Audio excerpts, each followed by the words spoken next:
അതെ ഗൈസ്, ഞാനിപ്പോൾ ഉള്ളത് യശ്വന്തപുരം സഫേറിലുള്ള ഡിമാർട്ടിലാണ്. ഇനിയൊരു തിരിച്ചുവരവില്ലാന്നെല്ലാം പറഞ്ഞിട്ട് കുറെ കാലം മുന്നേ ഞാൻ ഡിമാർട്ട് ഉപേക്ഷിച്ചതാണ്.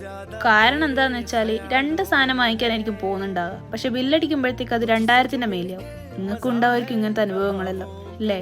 ഈ കാണുന്ന ജ്യൂസർ ഞാൻ ഓൺലൈനിൽ കുറെ കാലമായിട്ട് നോട്ടിട്ട് വെച്ച, പക്ഷെ ഈ ഒറ്റൊരു സാധനത്തിന് വേണ്ടിയിട്ട് ഇത്രയും പൈസ ചെലവാക്കേണ്ട ആവശ്യമുണ്ടോ? നിങ്ങൾ തന്നെ പറ. ഇതിനെ കണ്ടപ്പോൾ മീയനെ പോലെ തന്നെ തോന്നി. പിന്നെ ഇപ്രാവശ്യം വാങ്ങിക്കേണ്ട 2 സാധനങ്ങളിൽ ഒന്ന് ചവിട്ടിയേനും. Starting price 120 ഉറുപ്പ്യേ. നമ്മളെ വിശാൽ മാർട്ടിൽ ഇത് വെറും 30 ഉറുപ്പ്യക്ക് കിട്ടും. അതുകൊണ്ട് ഞാൻ അതങ്ങ് ഒഴിവാക്കി. പിന്നെ ആ തുണി കണ്ടില്ലേ, അത് കർട്ടനാണ്. എൻ്റെ കയ്യിലുള്ള സുഡിയോന്റെ പാവാടക്ക് ഇവർ ഇവിടെ നിന്നാണ് തോന്നുന്നു തുണിയെടുത്തത്.